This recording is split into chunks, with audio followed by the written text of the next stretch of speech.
Boa noite, sejam todos bem-vindos a mais uma live do Alma que Ensina. Estamos muito felizes, né, de estar aqui mais uma vez. E hoje o nosso tema é diagnóstico tardio no TEA para as mulheres, né? Queremos conversar um pouco sobre essa questão que vem agora, né, acontecendo com muita frequência, as mulheres se perceberem dentro do transtorno do espectro autista. E a gente pretende aqui falar um pouco, né, das questões que envolvem, né, a identidade da mulher, o impacto da vida dessa mulher após o diagnóstico e antes desse diagnóstico. Bom, eu estou aqui com a Adriana Gino e com a Carme Pena, nós somos o Alma que Ensina. Eu sou Carla Vieira, educadora parental. Vou passar para as meninas também se apresentarem. Boa noite, pessoal. Eu sou Adriana Gino, sou psicopedagoga e a gente está aí com a proposta da live todos os domingos às 19h30 para levar o nível de informação, aumentar o nível de informação com bases científicas nos temas que a gente aborda para favorecer a educação de crianças e adolescentes, né? Seja a educação formal ou informal, feita pelos pais, pelos cuidadores. Sejam todos bem-vindos. Boa noite, eu sou a Carmen Pena, pedagoga, especialista em TDAH e psicomotricidade, e nós participamos de uma palestra esse início de semana que passou. Eu achei muito interessante a colocação, né? Assim, mais do que especialistas, somos estudiosas, não é? Porque sempre aparece, a ciência traz informações que estão sempre inovando o conhecimento.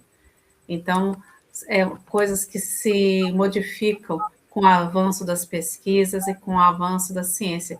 E nós três nos propusemos a sermos estudiosas porque nós acompanhamos as evidências científicas, tudo aquilo de mais novo que vem sendo trazido para compreendermos esse universo. Não é, Carla? E tanto que muitos avanços, até para o diagnóstico da mulher, recentemente, têm sido descobertos. Não é assim? Verdade. E é interessante que a gente, né, escolheu esse tema, diagnóstico tardio, né, pensando nas mulheres, mas a gente não pode deixar de lembrar da importância do diagnóstico precoce. Nós estamos no mês de abril, mês que a gente reflete muito sobre o autismo, e é muito importante, se a família perceber que sua criança, independente de ser menino ou menina, tem algum atraso no desenvolvimento, é muito importante fazer a avaliação. Hoje a gente tem já na caderneta infantil um instrumento que guia essa avaliação. Então, a gente está trazendo isso aqui no início para lembrar dessa importância, porque se tanto o pediatra lembrar a família, quanto a própria família, olhar o desenvolvimento da criança e perceber que algumas das questões não estão sendo atendidas, estão em atraso, é muito importante passar por uma avaliação. Porque quando a gente fala de diagnóstico tardio, gente, não é só a idade de adulto e adolescência. O diagnóstico tardio, ele já é considerado a partir dos 6 anos. Por quê? Porque existe a plasticidade cerebral. A criança que consegue fechar o diagnóstico antes dos 6 anos, ela tem mais possibilidade de aprender mais rápido as suas dificuldades e de desenvolver melhor o seu potencial de desenvolvimento. Porque é um período que já se sabe pela ciência que o cérebro está mais aberto, como se fosse uma esponja, né, Dri e Carmen? E a gente vai falando um pouco disso, pensando no diagnóstico tardio, especial em mulheres, em especial na idade adulta, mas sem deixar de considerar que algumas pessoas fecham o diagnóstico depois dos 6 anos, tá? E o autismo, gente, não é doença, eu gosto sempre de lembrar isso, o autismo não é doença, o autismo é uma condição do neurodesenvolvimento, e quando a pessoa fecha o diagnóstico na idade adulta, não significa que ela adquiriu o autismo na idade adulta, pelo contrário. Descobriu-se na idade adulta através de uma avaliação, não é simples, e se a gente pensa em mulher, é menos simples, porque nós, mulheres, temos uma capacidade inata de socializar, mesmo com dificuldade, de tentar fazer as coisas, né? Às vezes não consigo socializar, mas eu tento me pertencer. Grande parte das mulheres que passa despercebida é porque tenta, e nós vamos refletir um pouco disso junto, tenta esconder algumas características, vamos dizer assim. Mas o que eu gostaria, nesse início, de deixar bem claro é isso, que o autismo ele começa na primeira infância, mas as mulheres nem sempre são percebidas na primeira infância, porque a gente tem na sociedade já uma não sei se eu posso falar, como um padrão cultural de que uma mulher muito quieta, uma criança, uma menina muito quieta não é um problema, né? Uma menina quieta pode ser uma menina tímida. E no caso dos homens, isso incomoda mais. Algumas características que o autismo, enquanto espectro, ele é muito amplo, né, gente? A gente pensa numa condição que hoje, segundo o DSM, está dividido entre níveis, onde antigamente a gente considerava como leve, moderado e grave. Hoje a gente pensa em nível de suporte 1, nível de suporte 2 e nível de suporte 3. E quando a gente pensa no autismo tardio feminino, muitas das vezes estão as mulheres do nível de suporte 1, que aprenderam a viver numa sociedade sentindo-se diferente, sentindo não pertencente, sentindo muitas das vezes uma impostora, sentindo que ela não era capaz, mas fazendo, mesmo se sentindo incapaz. E por incrível que pareça, o sentimento é muito interno, né? Ninguém mede o sentimento do outro. E muitas das vezes essa mulher ela sofre muito porque ela acha que ela está sendo falsa, que ela está sendo impostora, que ela está mostrando uma coisa que ela não se sente pertencente na maioria das vezes, e o outro não necessariamente consegue ver esse sofrimento que está no indivíduo, que está na pessoa, e que traz prejuízos, traz vários prejuízos e vários adoecimentos que a gente vai refletir aqui um pouquinho. E para me passar, né, a fala para a Adriana, eu só queria lembrar que ainda existe muito subdiagnóstico feminino. Existem poucas mulheres que se percebem dentro do espectro. Eu quero lembrar também que algumas características do espectro podem parecer comuns, mas para fechar o diagnóstico, gente, a gente precisa atender os critérios do DSM-5, que é o diagnóstico, Manual de Diagnóstico Estatístico vigente, e que ele divide atualmente, e isso a gente tem que lembrar que passa por diversas atualizações, já foi diferente, né? Então, hoje a gente está falando em abril de 2026, hoje, para fechar um diagnóstico de TEA em mulher, em homem, em criança ou adulto, essa pessoa precisa atender todos os critérios que estão no DSM, no item 1, que eu vou lembrar aqui para vocês. O item 1, ele fala do déficit da comunicação e interação social. É um déficit persistente. Para ser autista tem que ter um déficit persistente na comunicação e interação social, mas precisa apresentar 3 itens dentro desse item 1, que é a dificuldade de reciprocidade social, é uma dificuldade, às vezes, de iniciar uma conversa, ou de se manter na conversa, ou de fazer uma troca. uma dificuldade de comunicação não verbal. O que é isso? É aquela pessoa que ou não consegue sustentar o contato visual, lembrando que muitos autistas conseguem sustentar hoje o contato visual, até porque a sociedade fala que quem não olha nos olhos é mentiroso. E muitos dos adultos autistas, eu mesmo enquadro nesse quadro, cresceu ouvindo que se não olhasse nos olhos seria visto como mentiroso. Tá? Então, muitos autistas treinam e conseguem olhar nos olhos, mas não é só não olhar nos olhos que é essa dificuldade da comunicação não verbal. Nesse critério, a gente também tem uma questão de expressão facial, que ela não é boa, tá? Uma coisa que acontece muito, às vezes, né? Acontece muito, acho que muito com mulher, porque eu já ouvi outras mulheres falando, e acontece comigo, tá?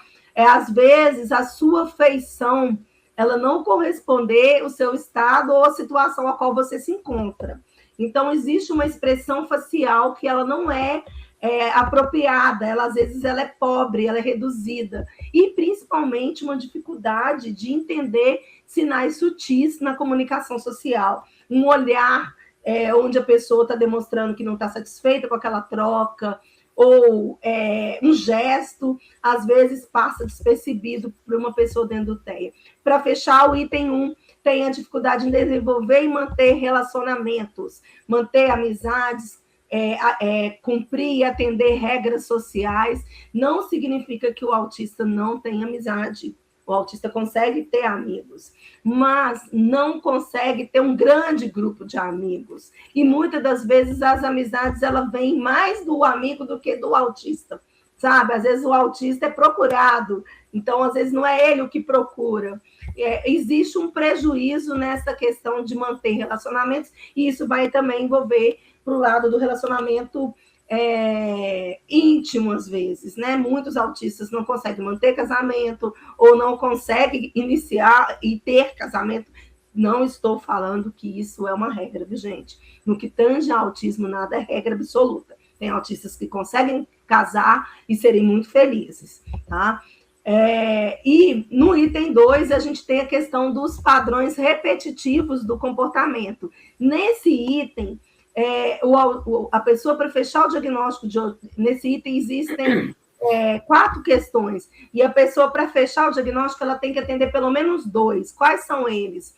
Tem um movimento repetitivo ou uma fala repetitiva, que é o que a gente fala, né, de conversar, balançar o corpo. Alguns balançam muito, alguns balançam pouco, balançam o pé. A ecolalia, né, que é uma questão de repetir parte da fala, ou um conjunto de fala, ou às vezes algumas expressões fica meio que repetitiva na comunicação.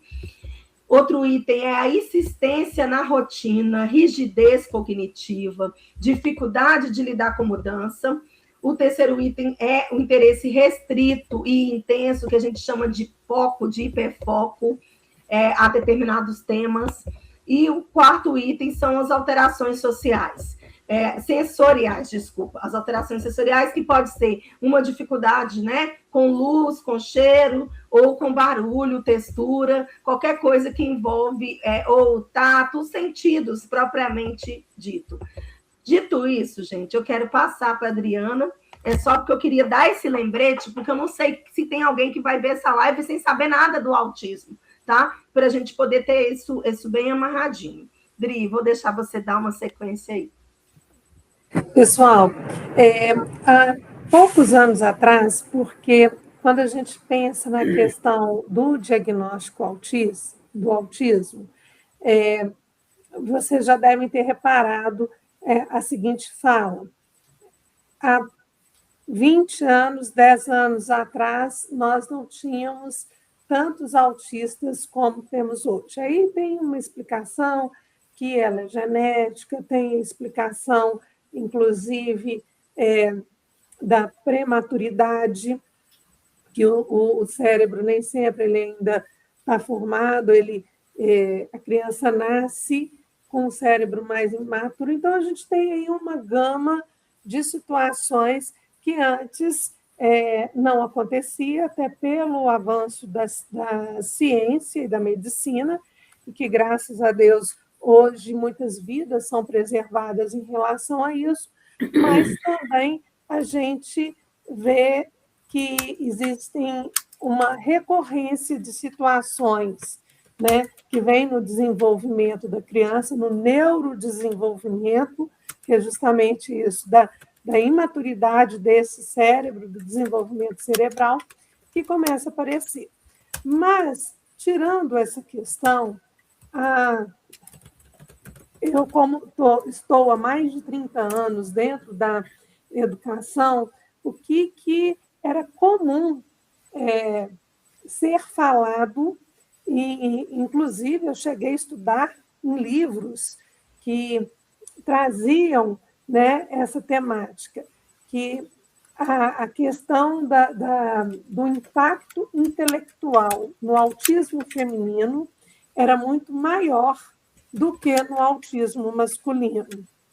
Então, a presença de meninos, de homens com autismo, era maior, mas, em compensação, o quadro do autismo ele era mais severo. O que a Carla falou anteriormente, né, que antes era classificado como leve, médio e severo, né? Então, normalmente, as mulheres encaixavam mais no severo. O que hoje tem um ponto de interrogação em relação a isso? As meninas, elas socialmente, elas são cobradas de uma maneira diferente dos meninos, pela própria criação, pela questão de que o menino é possível que ele seja um pouquinho mais abrutalhado do que a mulher, às vezes, alguns aspectos até da boa educação fogem um pouquinho, não, mas isso é porque ele é menino. Já com a menina, esses aspectos eles são mais cobrados, né? A menina tem que ter cuidado para não amassar o vestido, tem que sentar direito, tem que se comportar bem. Então, essas orientações em termos de educação, que elas foram sendo passadas ao longo dos anos, que hoje a gente vê que na maioria das casas isso já se perdeu. Gente, só um minutinho, porque meu cachorrinho está comendo uma coisa aqui que depois ela vai passar mal. Me desculpa. Eu vou aproveitar essa questão que a Bri está trazendo, gente, porque entra dentro do que eu falei, das mudanças que a ciência vai trazendo, né? Então, hoje a gente está em 2026, a gente tem informações que quando, por exemplo, eu descobri o autismo do meu filho, que foi a primeira pessoa que trouxe o autismo para a minha vida, a gente não tinha. Dri, estou falando que a ciência vai mudando, né? E a gente vai entendendo aos poucos questões que a gente não entendia. O que você trouxe é muito importante, que há 10 anos, quando o autismo entrou na minha vida, era essa fala que eu escutava. Eu não escutava outras coisas que a gente escuta. Pode dar certo, tá? Então, gente, vocês me desculpem, tá? Mas, a força foi maior do que... Live tem isso, a gente está em casa e às vezes quem tem sabe que sair faz ao vivo. E é isso mesmo, Carla.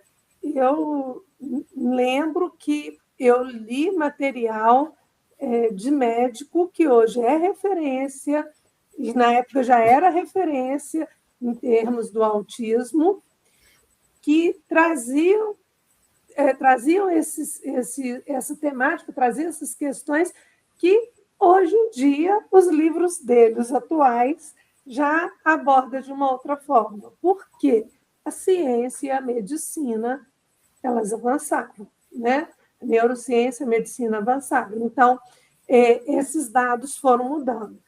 Aí, por que eu estou chamando a atenção disso tudo? Da característica da educação da mulher sendo diferente da característica da educação do homem. Essa flexibilização Na educação do homem, o que acontecia? Como ele não era muito conduzido, os aspectos comportamentais do autismo, eles acabavam ficando mais evidentes com o passar do tempo, porque eles não eram treinados para responder socialmente. Então, não há dados falando que teve uma explosão.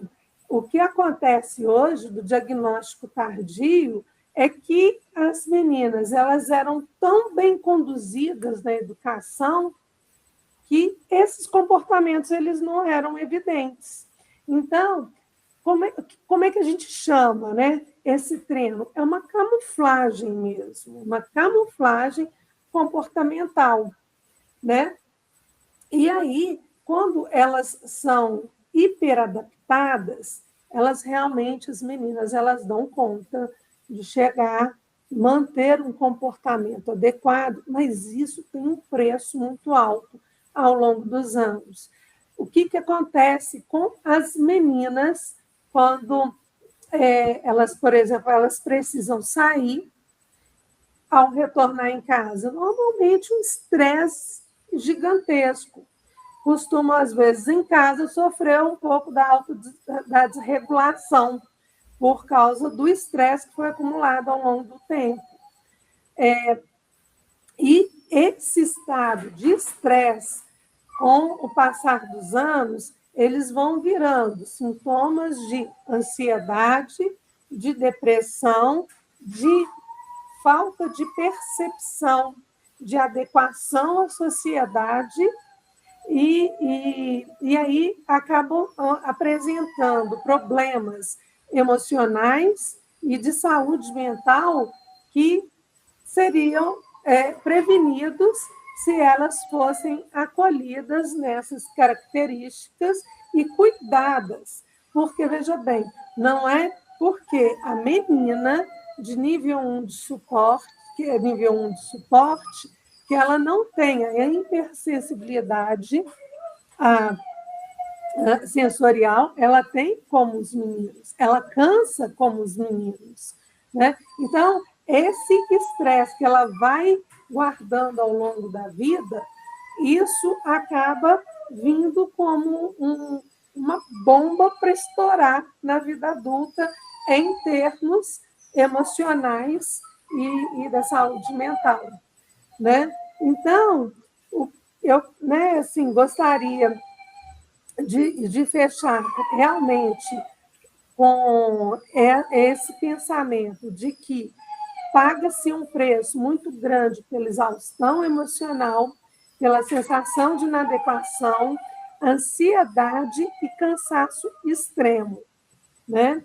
E aí, compreender, né, esse quadro do autismo feminino, ele não só é uma compreensão que eu acho que é justa, né, mas ela é fundamental para a qualidade de vida das mulheres. Então, quando a gente consegue entender que a camuflagem e a hiperadaptação, né, a gente consegue dar um lugar disso para o autismo feminino, a gente passa a ignorar que o autismo feminino é a invenção da cabeça das mulheres, né? Porque não é raro a gente dizer, agora eu ouvi dizer, agora quase tudo é autismo, né?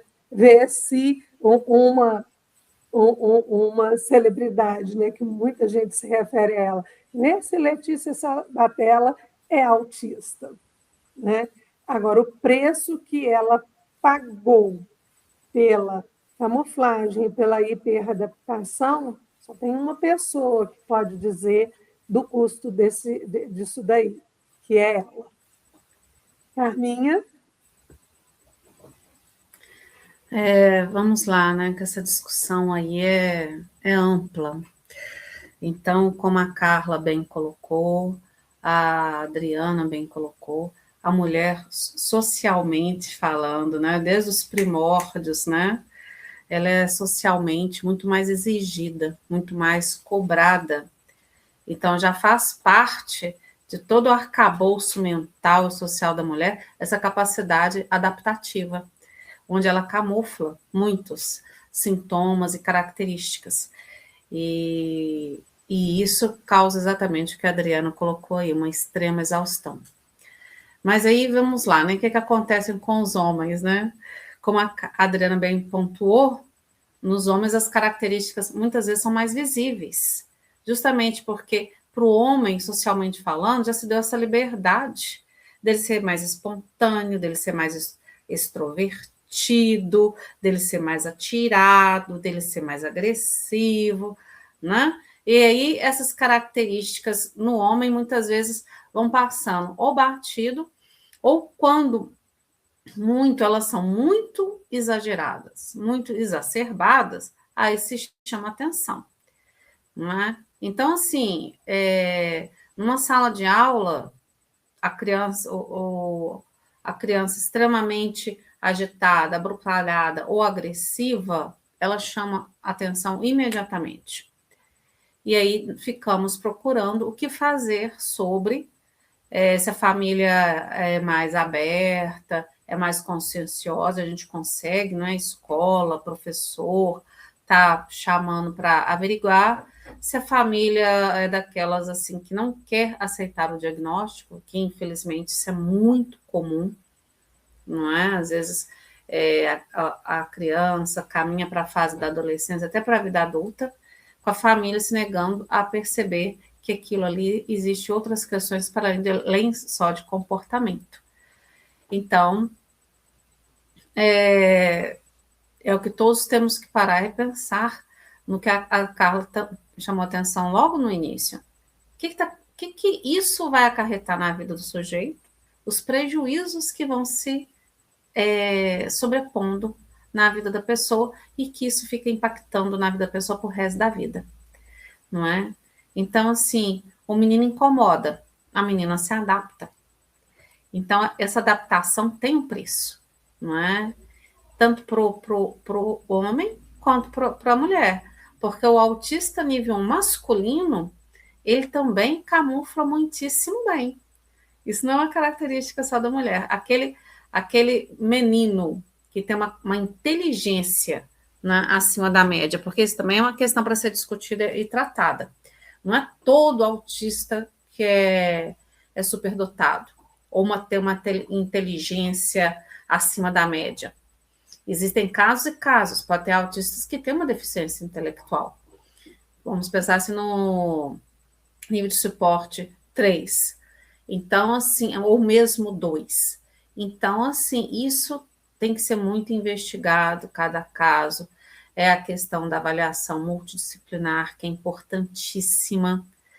Então, assim, uma família bem conscienciosa, bem, assim, inteirada do que é melhor para a criança, não é? Ela vai ver, ela não vai ficar pensando assim, nos rótulos, o que vão dizer? Ela vai ver que, assim, o que é melhor para o seu filho, para a sua filha, como ele vai ser um indivíduo mais feliz né, na sociedade, na escola, enfim. Então, assim, muitas vezes o homem também pode ter um diagnóstico tardio, em função de tudo isso que está sendo colocado. E aí eu posso até apresentar uma questão particular. Eu tenho um rapazinho, o Benjamin, de 11 anos, fará 12 meados desse ano. Ao investigarmos ele, assim, olha só, são questões assim que isso vem apresentando em estudos, tanto de TDAH quanto de autismos. Como que isso impacta nos relacionamentos sociais, nos relacionamentos conjugais e nas questões de relacionamento de trabalho. Né? A Carlinha também, né, pode dar, assim, falar horas e horas sobre isso, né, Carla? Sobre a vivência, sobre a experiência dela, sobre os vários depoimentos que ela tem sobre esse assunto. Eu, no meu relacionamento inicialmente, tinha vários conflitos que inicialmente eu falei assim, gente, é de propósito, né, que esse sujeito está fazendo isso, me dava uma raiva. Eu ficava tiririca. Aí depois eu falei assim, não é de propósito. Ele não é desse jeito. Ele não seria do perfil dele fazer isso. E me passou assim, nossa, será que é autismo? Porque ele tem um pouco dessa dificuldade que a Carla apresentou logo no início, de sustentar a comunicação visual. Mas, investigando o Benjamin, a questão do TDAH do Benjamin, foi me ficando evidente o TDAH nele e a questão do TEA nele também. E olha só, hoje ele vai fazer os 56 anos. E assim, ele é suporte nível 1. No trabalho, ele se adapta perfeitamente. Quem convive com ele não fala. Mas assim, como no ambiente profissional ele é muito exigido, ele dá conta ali. Mas como em casa não tem essa cobrança, relaxe, tá? E as questões ficam muito mais evidentes. Então, assim, é algo para nós termos sensibilidade, olharmos assim com muita atenção, porque isso impacta nos diversos níveis, né, da vida do sujeito. E aí eu volto para a Carla sobre os impactos disso, né, Carla? Muito importante, e eu queria aproveitar até tá aqui um feedback da Cecília, que estava com a gente no Evolution esse final de semana, e eu tive a oportunidade de conhecê-la lá. E é isso, ela não conseguiu ir hoje e ela se respeitou. Tem um prejuízo, gente. Hoje a Adriana falou aí, e acho que Carmen também, né, dessa questão do que a sociedade, né, vê tudo do autismo. Às vezes a gente comenta, já vi várias vezes até em eventos, por incrível que pareça, de autismo, eu já vi isso acontecer. Você comentar alguma característica e a pessoa que não é autista falar, mas eu também tenho isso. Será que eu sou autista? Lembro que eu, né, quem não viu, voltar depois na live, eu falei o que precisa apresentar dentro dos critérios do DSM, e eu queria reforçar. Além disso tudo, tem que se pensar que existe um prejuízo, tá? Então, por exemplo, a Cecília estava com a gente ontem, super feliz, gostando, recebendo tudo, mas ela não conseguiu, ela ficou exausta, ela não conseguiu retornar hoje. E isso acontece em várias outras situações. Pode acontecer da gente fazer um plano para uma carreira e a gente não conseguir, que isso aconteceu comigo, tá? A gente não conseguir executar aquele plano. Pode acontecer em várias outras questões. Da gente querer ir no evento da família e não conseguir ir, ou da gente ir, que é o que acontece comigo. Hoje, agora, eu tenho tentado até me preparar, mas acontecia muito comigo quando eu não tinha ideia de eu ir. Em determinado momento, eu não aguentar ficar por conta dos estímulos, mas aí eu não falava, eu não percebia que era isso, eu só mudava o meu humor. Então, eu ficava mais nervosa, às vezes dava uma resposta que eu não queria dar em algum irmão, porque eu já ficava mais irritada, né? Então, a gente tentar reconhecer as características ajuda a gente a trabalhar essa questão do impacto, né, que o TEA traz para a nossa vida, que não é pouco, gente. Pode parecer, principalmente quando você vê uma pessoa autista que é mais funcional, né, como eu e outras tantas falando, que nem parece ser autismo. Eu já ouvi isso muito, né, Adriana e Carmen, até no evento, foi muito legal, eu acho, a oportunidade que a gente teve de conversar, e eu achei muito bacana as meninas, porque elas mesmas falaram, né, na hora que a gente estava num grupo conversando sobre isso, elas falaram, se você conviver com a Carla, você vai ver o autismo, porque para quem vê pouco ou ver situações simples, pontuais, não é no dia a dia, não é visível, são coisas muito sutis que as mulheres apresentam. E cabe lembrar, é um espectro. Nem todas as mulheres vão apresentar as mesmas características que eu apresento, nem todas vão apresentar as mesmas características que a Cecília apresenta, mas a gente está naquele caminho ali que vai ter coisa comum, né? E essa coisa do impacto é uma questão que é muito importante a família entender, gente. Porque, às vezes, o maior sofrimento nosso é na família. Perto das pessoas que a gente mais ama, e muitas das vezes também são essas as pessoas que vão ver a nossa pior, entre aspas, versão, né? Que vai ver quando a gente vai se desorganizar, quando a gente vai falar alguma coisa que a gente não gostaria falar. E dói, porque às vezes a gente se sente culpado porque a gente não queria fazer aquilo, ou se sente culpado porque a pessoa quer que a gente faça uma coisa que a gente não consegue fazer. E são coisas que às vezes são simples, tá? E isso também pode acontecer no âmbito profissional, e a gente precisa lembrar disso. E isso, a Adriana colocou muito bem colocado, traz comorbidades, porque, na verdade, o TEA já tem comorbidades. Se a gente for pensar numa pessoa dentro do transtorno do espectro autista, independente se é mulher ou homem, ele vai ter mais do que o autismo, ele vai ter um combo aí. Ou ele vai ter o autismo e o TDAH, ou ele vai ter o autismo e ansiedade, ele pode ter ansiedade, TDAH e autismo, ele pode ter outras características, como depressão. São várias as questões que podem ocorrer, gente, dentro desse universo, e que não são muito visíveis. E só o indivíduo sabe a carga que é isso para ele, sabe? E é muito sofrido, porque a gente quer pertencer. Eu estou vendo aqui a Cecília comentando, né? Cecília, TEG, depressão, e isso a Adriana falou, e cabe reforçar que para nós mulheres, muitas das vezes o diagnóstico sai depois que a gente passou por todos esses, não vou falar, diagnósticos mesmos, né? Eu quero deixar claro que eu já ouvi isso, que às vezes a pessoa que busca o diagnóstico do autismo na idade adulta está buscando rótulo, não é rótulo, tá, gente? É se conhecer, é conhecer o seu limite, é saber até onde você consegue ir e respeitar, mas também ser respeitado. A família precisa entender que se aquela pessoa não foi numa reunião de família, não é porque ela não gosta, é porque ela não deu conta.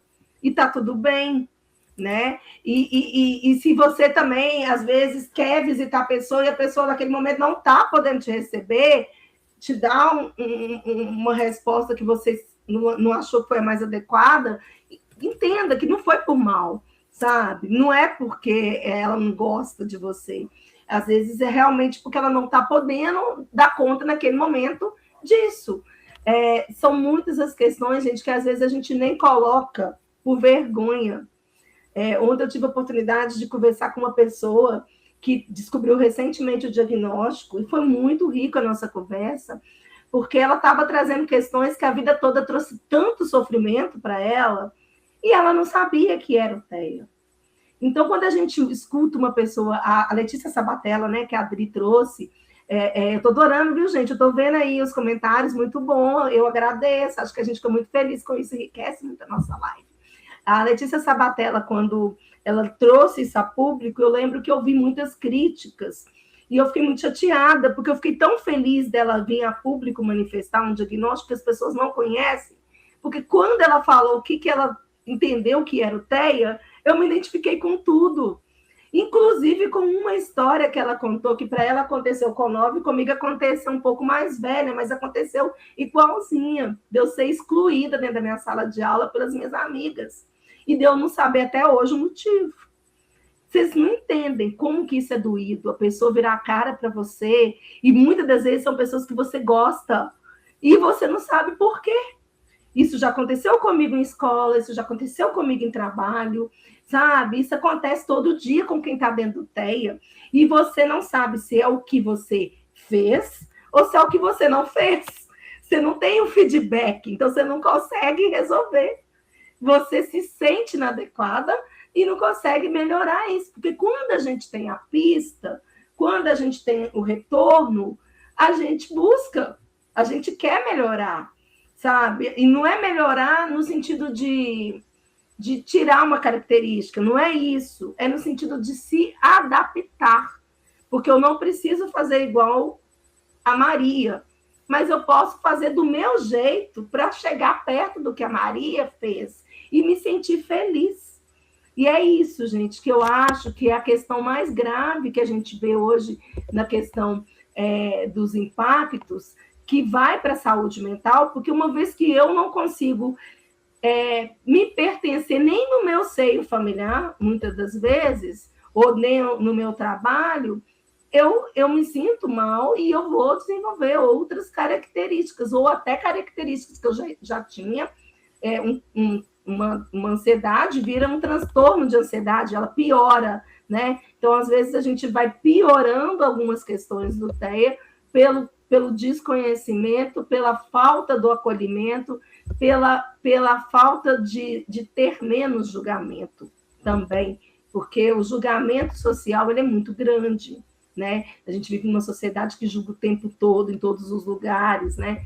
E quando você é julgado por uma coisa que você simplesmente não consegue, o sofrimento é muito maior, porque você sabe que você não consegue. E muitas das vezes você não consegue nem explicar que você não consegue, sabe? Então, o sofrimento é muito grande e hoje, graças a Deus, a gente tem mais informações, as informações estão sendo mais divulgadas, as pessoas estão entendendo que o autismo é um espectro, que existem níveis, que existem hoje gêneros, né?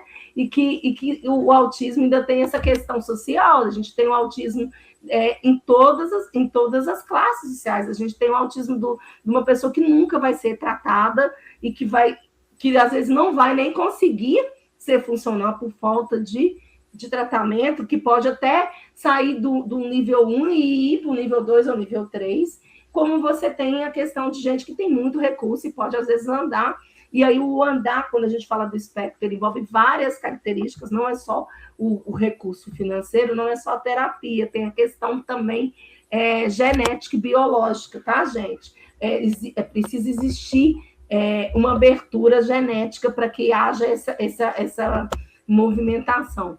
Mas o que eu acho principal é a gente pensar nisso, quando você vê uma pessoa falar eu sou autista, ou às vezes ela não falar, mas te transmitir dificuldades, que você perceba que pode estar dentro do TEA, dentro do autismo, o respeito, o acolhimento em primeiro lugar e menos julgamento, porque o sofrimento, ele é individual e a intensidade dele dentro do transtorno do espectro autista é muito grande, a ponto de muitos indivíduos do transtorno do espectro autista, infelizmente, atentarem contra a própria vida. Infelizmente, a gente sabe, os estudos mostram que são muitas, que existe uma porcentagem muito grande, tanto na idade adulta, quanto na adolescência e até na infância, tá, gente? É realmente assustador e a gente precisa lembrar disso e precisa cuidar disso. A Cecília traz aqui, né, que muitas vezes somos julgados dentro da casa da própria família, mesmo com conhecimento do seu diagnóstico, somos pressionados a dar conta de sermos funcionais. Esse dar conta, gente, é muito pesado, porque não é que a pessoa não queira dar conta, ela simplesmente não consegue dar conta daquilo. Ou, às vezes, não consegue dar conta daquilo naquele momento. E o tempo do autista também precisa ser respeitado. Eu falo isso muito com a questão das crianças, que às vezes as famílias não conseguem dar o tempo que aquele indivíduo precisa. A escola também. E aquilo vai virando uma bola de neve. Fantástica essa fala, viu, Cecília? Muito importante, porque às vezes a pessoa está achando que está te empurrando, no sentido bom, de te ajudar, você ir, mas na verdade ela está te empurrando para baixo, ela está te deixando se sentir pior, ela está te diminuindo por uma característica que você não tem controle, na verdade, que não é controlado e que também gera uma ansiedade, né? Porque a gente sabe as dificuldades que a gente tem. Eu me lembro que, sem saber da questão, né, do TEA, durante muito tempo na minha vida, algumas coisas eu sempre tive receio. Eu já fiquei presa em banheiro várias vezes, porque eu não conseguia abrir a porta, gente. Uma coisa simples, eu simplesmente não conseguia abrir a porta do banheiro público. E isso me gerava uma ansiedade muito grande, até ponto que eu comecei a não fechar.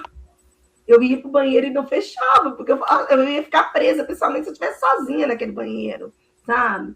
E é uma coisa simples, uma coisa, né, que ninguém pensa. Outra coisa que eu me lembro que no decorrer da minha profissão, para mim, foi um grande problema, é a dificuldade que eu tenho de lidar com impressora. Eu tenho uma dificuldade enorme de colocar papel em impressora, principalmente impressora de biblioteca, onde eu trabalhei, que é aquelas impressoras pequenininhas, que é usado também em supermercado. Aquele troço, para mim, é uma coisa assim, não sei mexer. Então, às vezes, eu pedia socorro, sem me expor, mas morrendo de vergonha, porque eu sabia que eu não ia conseguir. E muitas das vezes eu rezava, quando eu estava sozinha na biblioteca, no início da minha profissão, para aquilo não acabar. Porque eu não ia saber, né? Na época a gente dava os papelzinhos, já mudou tudo. Eu não sabia o que eu ia fazer quando chegasse os alunos para pegar livro, sabe? Então, assim, para a profissão, ninguém sabia disso. Eu estou contando isso aqui agora. Colegas que trabalharam comigo há tantos anos atrás nunca viram, porque eu tinha vergonha de falar da minha incapacidade, né? E são várias outras coisas que às vezes a gente não tem coragem de se expor, mas que faz a gente sofrer muito. Eu queria lembrar, e a gente já está caminhando para o final, tá, gente? Da questão da infância, do olhar do professor, ou não só do professor, da família também, para as crianças, principalmente para as meninas, que podem estar dentro do TEA, e que não necessariamente demonstram isso com características como a gente colocou aqui. Uma menina TEA, ela pode socializar, mas ela pode socializar restritamente. Ela pode ter sempre a mesma amiga, ela pode ter sempre, às vezes nem ter a amizade, mas estar sempre perto de um grupo e parecer que ela está interagindo, mas ela só está ali como observadora, porque ela não sabe nem como se posicionar. Eu fui assim, tá, gente? Eu sempre estava perto do grupo, mas não necessariamente eu estava interagindo. Eu ficava observando o que estava acontecendo, eu queria falar, eu queria pertencer, mas nem sempre eu conseguia. E a gente vai criando as estratégias, que a própria Adri já colocou, que muitas das vezes vira um masking, uma camuflagem, e que dificulta o entendimento. Aí, ó, a Cecília colaborando mais ainda, né, para a gente entender que ela não consegue colocar o lixo varrido na pá. Já tentou de diversas maneiras, mas simplesmente não consegue. Isso parece simples para uma outra pessoa, gente.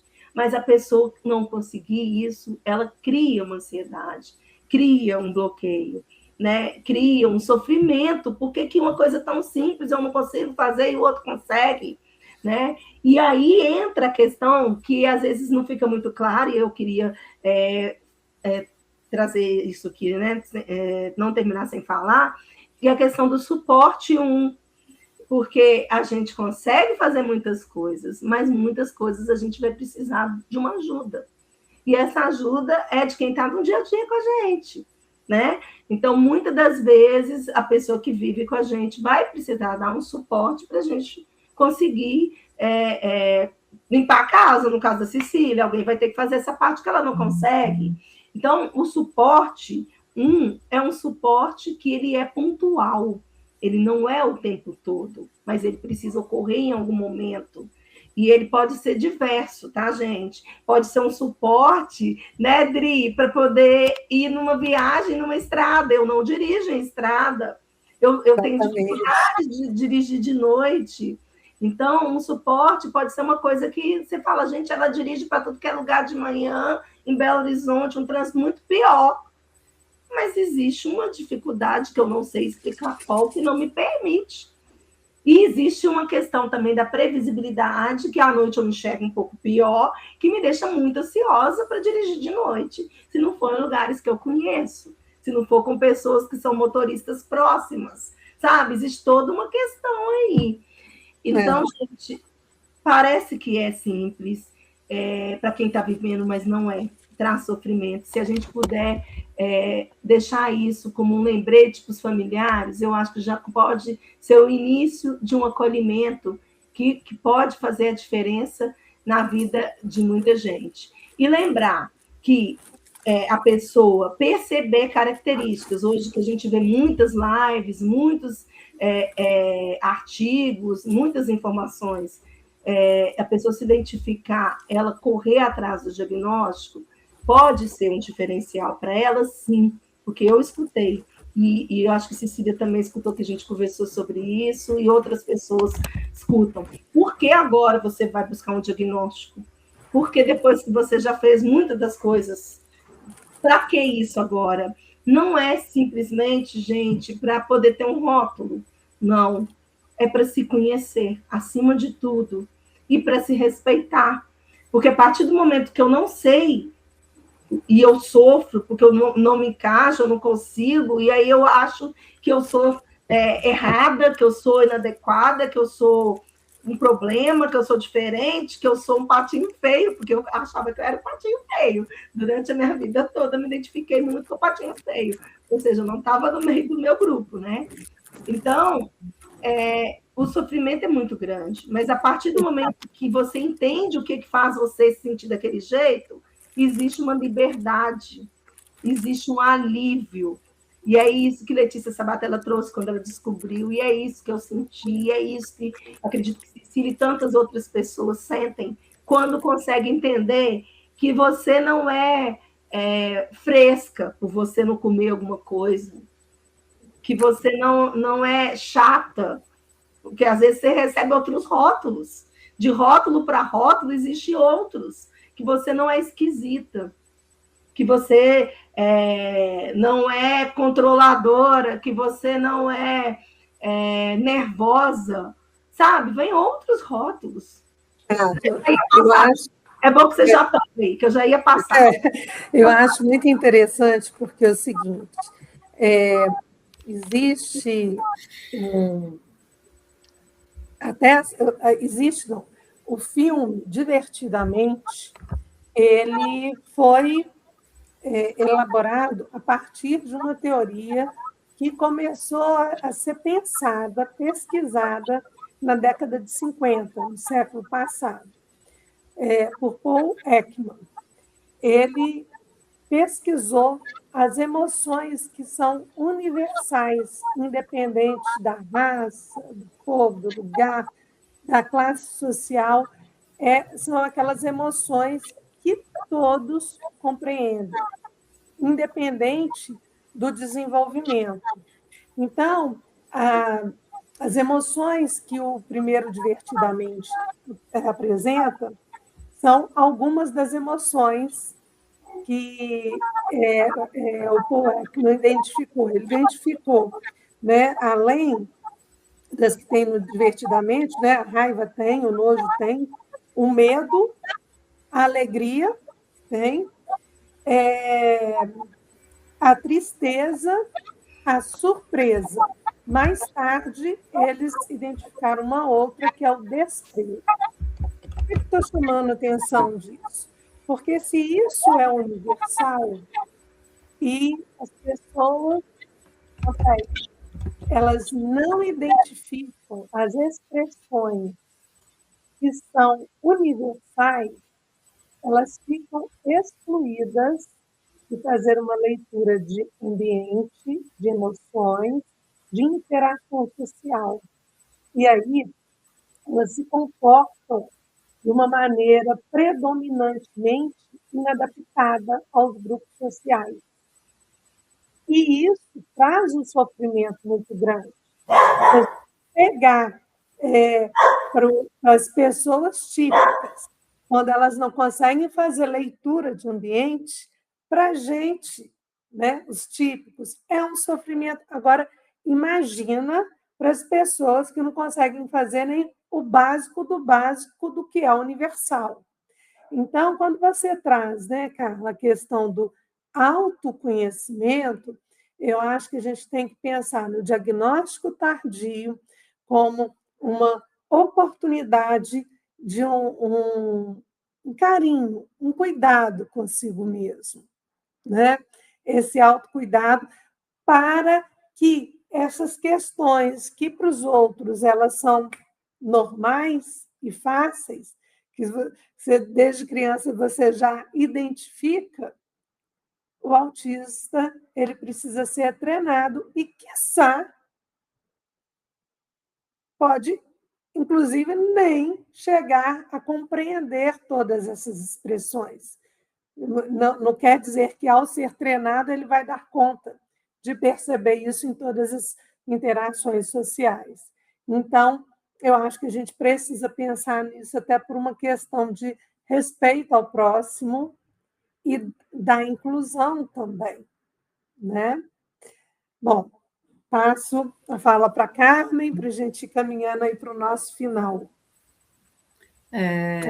Eu penso e acredito que essa questão do diagnóstico tardio, apesar de muitos acharem que é besteira, tanto para a TEA quanto para a TDAH, porque tem chegado muitas pessoas falando assim, olha, meu filho com 35, com não sei quantos anos, tem essas características, é válido ter diagnóstico.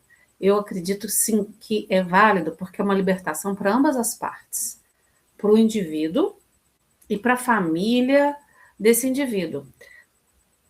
Para o indivíduo, primeiramente, ele vai se entender, ele vai ter um autoconhecimento, esclarecimento do seu processo, ele vai organizar os caminhos possíveis para a sua trajetória na vida. Porque, gente, você está se compreendendo e aí você vai pensar o que é melhor para você enquanto qualidade de vida. Porque existem terapias, existem tratamentos, existe um universo de possibilidades, onde você pode estar se treinando, mesmo que seja tardiamente, para você ter mais eficiência ou ter mais desenvoltura em determinados quesitos que você não tem tanta habilidade, ou compreensão de.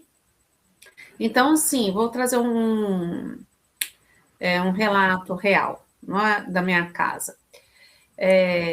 A pessoa é tão fechada no seu mundinho, e é tão, assim, vive um ambiente de conforto tão quadradinho, que ele não consegue entender que para o outro, aquilo que não faz falta para ele, ou que não incomoda ele, incomoda o outro. Faz falta para o outro. Por exemplo, eu adoro ficar em casa com minhas coisas e pronto. Mas no caso da esposa, dos filhos que gostam de sair, de explorar outros ambientes, viajar, ele fica extremamente desconfortável ou não entende que temos essa demanda, porque para ele não faz falta. Então, olha só como que eu penso e entendo assim, se a pessoa se abre para essa questão do diagnóstico, para entender esses processos, como ela lida com esses contextos, isso abre caminhos e portas e possibilidades para ela e para quem convive com ela. Então, assim, as pessoas, tanto assim, que quem vai assistir essa live, né, sejam pais ou educadores de crianças, indivíduos que trazem isso, ou indivíduos que se percebam com essas características, mas que ainda não buscaram esse diagnóstico, ou por medo do rótulo, ou porque não entenderam ainda que isso pode trazer possibilidades, se sensibilizar para isso. Porque são caminhos. É como se aos 45 anos eu descobrisse que agora a terapia vai me ajudar a entender meus conflitos e meus sentimentos melhor. É mais ou menos isso. Você vai se entender melhor, você vai pensar assim, nossa, eu convivo com fulano, eles têm essa dificuldade comigo, porque eu tenho essa dificuldade com eles. Mas será que se eu fizer uma terapia, ou se eu fizer um tratamento assim, eu vou conseguir me socializar melhor? Eu vou conseguir conviver melhor com isso? Olha o que a Carla traz de esclarecimento das questões dela. Diante dessas questões que ela traz, se isso for uma demanda muito urgente que ela dê, que ela consiga se adaptar melhor a essa situação, ela já tem clareza e ela sabe procurar recursos que vão auxiliar ela estar dando conta melhor desse recurso, se isso for uma demanda, uma necessidade muito grande. Agora, imagina os impactos negativos dela perceber essas dificuldades e não procurar se entender dentro desse quadro ou não procurar atendimentos possíveis para essa questão. Então, assim, como a Adriana colocou, essas pesquisas do neurodesenvolvimento não param, né? O cérebro nosso é um campo, assim, imensamente fértil de pesquisas, ainda tem um campo imenso para detalhar, explorar, mapear o que é possível, o que não é possível, e a gente vê que, às vezes, que diagnósticos que eram tão restritos, né? Fala assim, fulano não vai dar conta de... A família persistente, o indivíduo persistente mostra que o diagnóstico cai por terra, né? E quantos avanços aquela criança, aquele indivíduo, a família consegue por não ter desistido, né? Ter se empenhado e tudo. Então, o que nós queremos deixar aqui é a esperança, né, e as oportunidades que se abrem para esses diagnósticos, mesmo os tardios. E todos são convidados a participar, a contribuir nessa caminhada. E eu acredito que agora a gente pode... Eu vou só, Carmen, eu vou ler aqui o testemunho da Cecília. Eu tenho 44 anos e meus pais são separados desde que eu era criança. Minha mãe, esses dias, comentou que se ela tivesse o conhecimento sobre o autismo que tem hoje, pode ser que não teria se separado do meu pai, porque provavelmente ele era autista. Com certeza, e esse comentário aí é interessante, Carmen também trouxe uma questão interessante, que é a partir do momento que o outro entende que não é uma preguiça, que não é uma má vontade, que não é um desrespeito, eu acho que a relação ela se abre para uma troca mais saudável. E é isso o principal ponto, que eu acho que se a gente conseguir, com a live de hoje, deixar claro para as famílias, para a sociedade e para as escolas, para as pessoas que trabalham em escola, já vai ser um diferencial. E aí, para a gente fechar, eu só queria lembrar, gente, para mulheres que se identificam com alguma das questões apresentadas aqui, que queiram buscar o diagnóstico, que tenha que procurar, que procurem o diagnóstico de pessoas que entendam o autismo feminino.